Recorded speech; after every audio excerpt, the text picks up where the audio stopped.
Nah, perhatikan gambar berikut ini. Ada 5 buah lensa. Lensa 1, lensa 2, lensa 3, lensa 4, sama lensa 5. Jadi lensa 1 dan lensa 2 itu adalah lensa cekung. Karena di sininya ramping, dia kurus, ya. Kalau yang gendut pasti yang cekung. Yang tengahnya gendut itu pasti cekung ya. Di sini cekung, di sini cekung. Oke. Makanya kontak lens itu tuh nggak ada yang min, karena minus nggak bisa. Oke, kalau nah nggak ada yang sip. Lanjut ya. Jika 5 jenis lensa di atas terbuat dari bahan yang sama. Oke, sekarang kakak highlight dulu. 5 lensa di atas terbuat dari bahan yang sama. Oke. Oh, sorry, kontak lens itu nggak ada yang silinder tadi ya. Nah, jika 5 jenis lensa di atas terbuat dari bahan yang sama, maksudnya bahan yang sama apa sih Kak? Maksudnya bahannya sama, otomatis indeks biasnya sama. Indeks biasnya sama.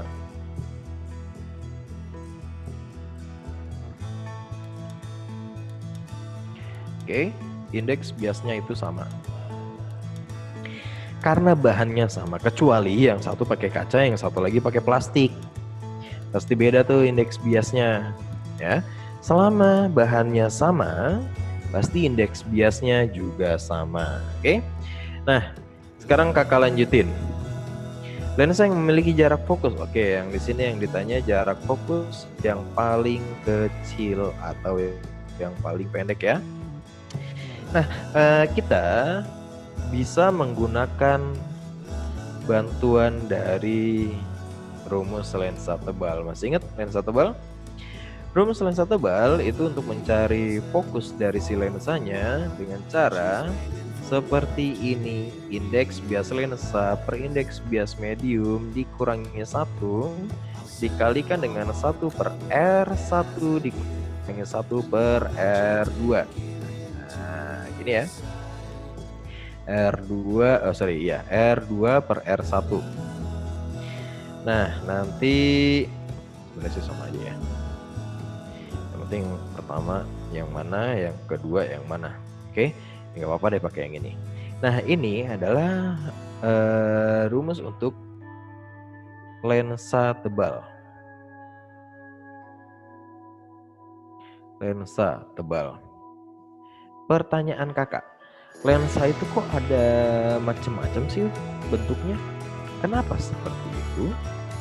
Di sini ada yang cekung, di sini ada yang cekung juga. Ini cembung, tapi cembungnya rata. Yang satu lagi cembung tapi tipis. Yang ini cembungnya lebih tebal. Nah, bisa seperti itu karena kalau misalnya kita bayangkan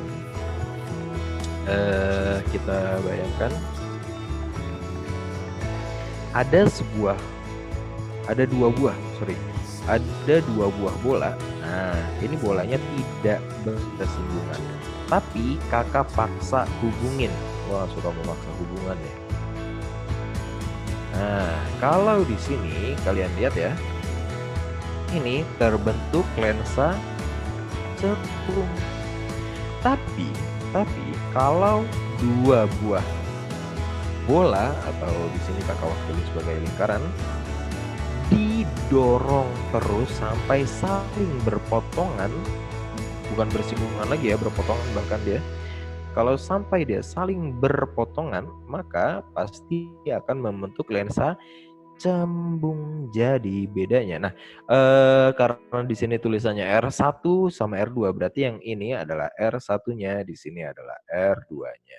Di sini adalah R1-nya, di sini adalah R2-nya. Sip. Nah, kita analisis satu-satu dulu. Oke. Dari gambar yang pertama.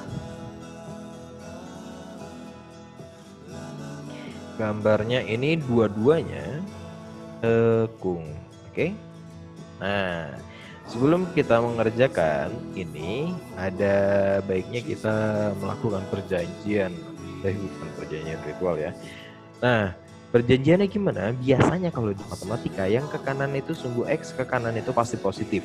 Jadi ini yang ke kanan pasti positif. Oke? Yang ke kiri pasti negatif. Jadi kalau misalnya kakak gambar ulang. Nah, berarti ini gambar yang ini sama persis dengan gambar yang di atas ya, yang hijau yang di atas ya. Nah, ini R1-nya bernilai negatif dan R2-nya itu bernilai positif. Oke? Sip, jelas ya? Kalau mau tanya silakan langsung tanya, menggunakan mikrofon juga boleh. Nah, ini R-nya, R saja. Oke, sampai sini jelas ya. Nah, tapi kalian perhatikan.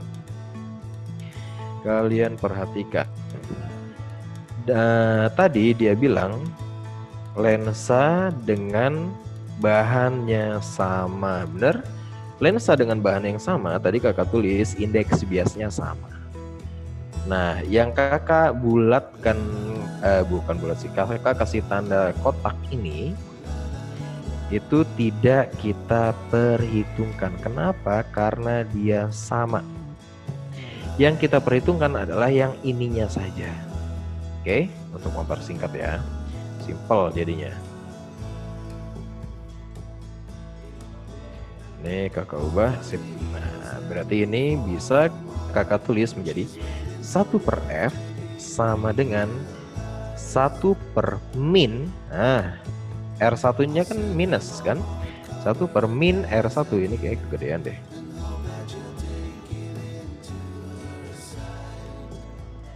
Ini kakak ganti agak lebih kecil. Pen. Nah, ini kalau kita kerjakan jadi 1/f sama dengan 1/min R. Nah, dikurangi 1 dengan 1/r ya, dikurangi dengan 1/r. Oke. Jadi ini hasilnya adalah min 2/r, benar? Dengan kata lain, ini kan masih 1/r, 1/f ya, 1/f ya, ini masih 1/r.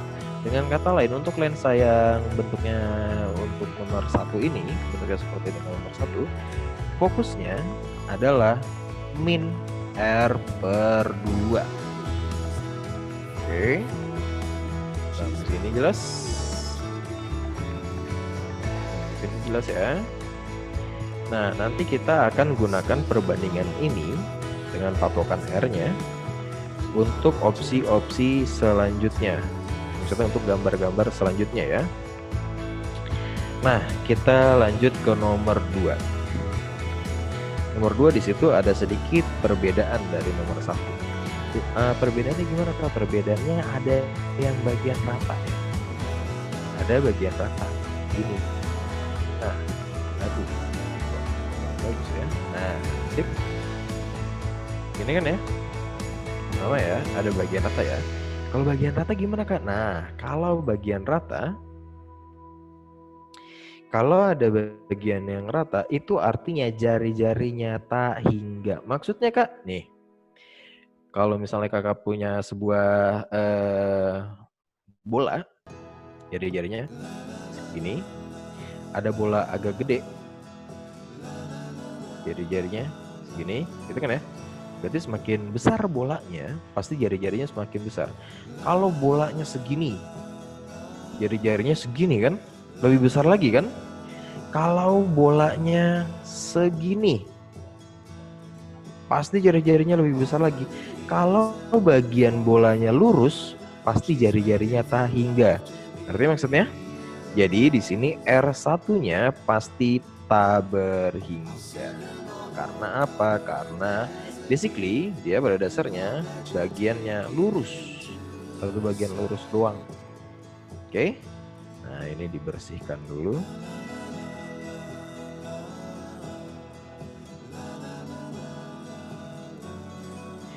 Sip. Kita lanjut ke yang R2-nya. R2-nya berarti kan arahnya ke sini. Set gitu kan ya.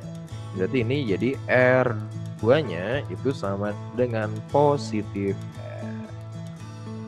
Jadi kalau kita kerjakan 1 per F sama dengan 1 per tahingga, 1 per tahingga itu which is jadi 0 ya, dikurangi oleh 1 per R.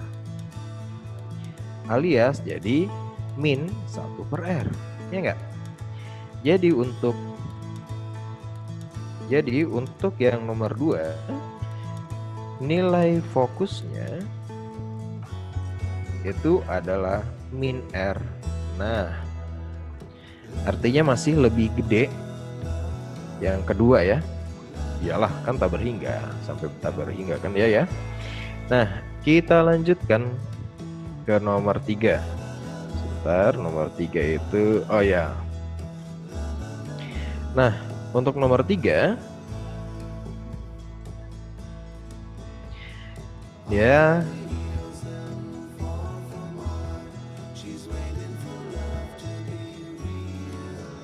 bentuknya seperti ini, benar? Kalau bentuk seperti ini sama kayak yang tadi, R1-nya juga tahingga, tapi R2-nya itu min R. Kok gitu sih Kak? Iya, karena yang ini bentuknya gini kan ya. Berarti yang bagian sebelah kirinya itu tahingga, bagian yang sebelah kanannya yang which is di sini ya, itu justru arahnya ke sini R-nya. Ya enggak? Berarti min dia arahnya ke kiri ya. Sama kayak yang tadi perjanjian kita. Kalau yang ke kiri berarti min. Oke. Nah, kalau dilanjutkan, artinya 1 per F sama dengan 1 per tahingga lagi dikurangin 1 per min R. Min ketemu min jadi plus, ya kan? Jadi 1 per R. Oke. Dengan kata lain, untuk yang nomor 3 ini berarti F-nya nilainya R. Oke. Nah, sekarang kita lanjutkan ke nomor 4. Sebenarnya nomor 4 itu harus dikerjakan sekaligus sama nomor 5 nih. Kok gitu sih Kak? Iya, soalnya gambarnya sama, bentuknya tuh sama. Kalau kalian perhatikan bentuknya tuh sama. Bedanya adalah yang nomor 5 lebih gendut dan lebih subur dia. Oke. Nah, di sini kalau kita lanjutkan untuk mencari R1 dan R2-nya masing-masing nomor 4 dan nomor 5. Nah, R1-nya itu positif R, R2-nya negatif R. Ini juga sebenarnya sama sih. Jadi kalau dilanjutin 1 per F sama dengan gitu kan ya. Sama dengan 1 per R dikurangi oleh 1 per min R. Jadi 2 per R. Kalau kita ubah menjadi F, jadi R per 2. Kak, kenapa sih kok bisa jadi R per 2? Karena di sini masih 1 per F nih. Ini 1 per F nih. Ini masih 1 per F. 1 per F nilainya adalah 2 per R. Jadi F-nya tinggal dibalik aja R per 2. Kalau kita lanjutkan di sini ini sama nih. Ini sama persis nih. 1 per F gitu kan ya, sama dengan 1 per R dikurangin 1 per min R. Gitu kan ya. Ini kalau kita lanjutkan F-nya sama persis R per 2. Tapi nih yang lebih cembung itu adalah yang nomor 5. Ya enggak sih? Yang lebih cembung itu adalah yang nomor 5. Nah, ganti warnanya. Nah, jadi kalau kita perhatikan yang nomor 5 itu kan dia lebih cembung. Ya enggak? Berarti lebih dekat kan R-nya ya. Dengan kata lain, R yang nomor 5 itu lebih kecil daripada R yang nomor 4. Dengan kata lain, fokus untuk nomor 4 ya kan, itu pasti lebih besar titiknya, jaraknya daripada fokus yang nomor 5, gambar yang nomor 5. Ya kan? Jadi Kalau kita runut lagi di awal, fokus yang paling pendek. Oke, berarti fokusnya yang paling kecil ya. Nah, di sini ada nih F-nya ada R per 2 juga. Kalau di sini kan F-nya R ya, F-nya itu sama dengan R itu besar. Di sini R-nya per 2. Tapi kalau kita lihat, yang mana yang lebih tebal? Nomor 1 apa nomor 4 atau nomor 5? Cari yang lebih tebal. Oke. Yang lebih tebal itu titik fokusnya pasti lebih kecil. Pasti yang lebih tipis itu yang lebih besar. Jadi kalau yang tebal itu titik fokusnya pasti lebih kecil. Oke. Yang lebih tebal itu fokusnya lebih besar ya. Yang lebih tipis itu fokusnya lebih kecil. Nah, kalau misalnya kalian ingat-ingat lagi kekuatan lensa itu dioptri apa segala macam, dan itu pembesaran lensa, atau kalau kita biasa menggunakan lensa loop itu, kalian ingat-ingat deh waktu main lensa zaman dulu,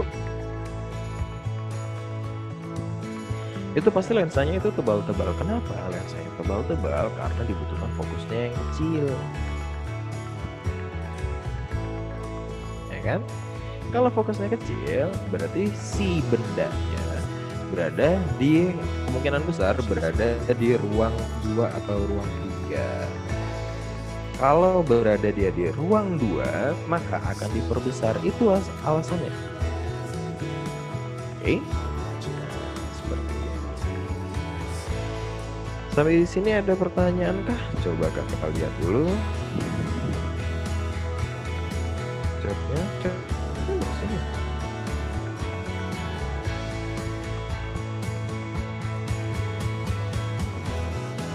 Silakan kalau ada yang mau bertanya. Kakak biarkan dulu penjelasannya. Rewind.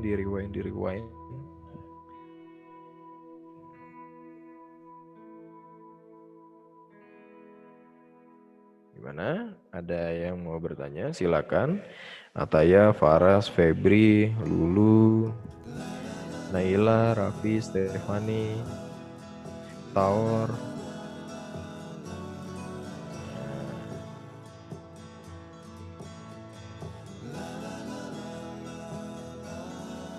Gimana? Ada pertanyaan nggak?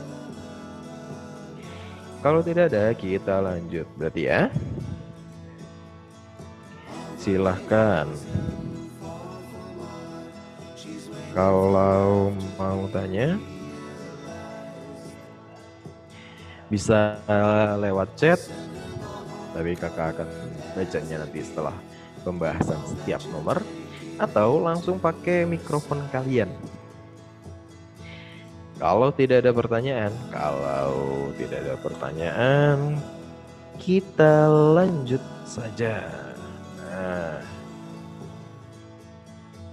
ini kakak review sedikit. Jadi jarak fokus yang paling pendek kita menggunakan lensa tebal dengan tidak usah tidak usah menghiraukan biasnya itu berapa, karena sama lensa tebal ya. Ini bahannya sama. Nah, di sini yang sebelah kiri positif, yang sebelah kanan positif, kita gunakan dan masukin saja. Kalau ada bagian yang lurus, itu artinya jari-jarinya tak terhingga. Terus nomor 3 dan nomor 4. Karena nomor 4 itu lebih tipis, pasti jari-jarinya lebih besar daripada lensa yang lebih tebal. Kalau lensanya lebih tebal, maka jari-jarinya lebih kecil. Jadi fokus yang kelima itu lebih kecil daripada fokus yang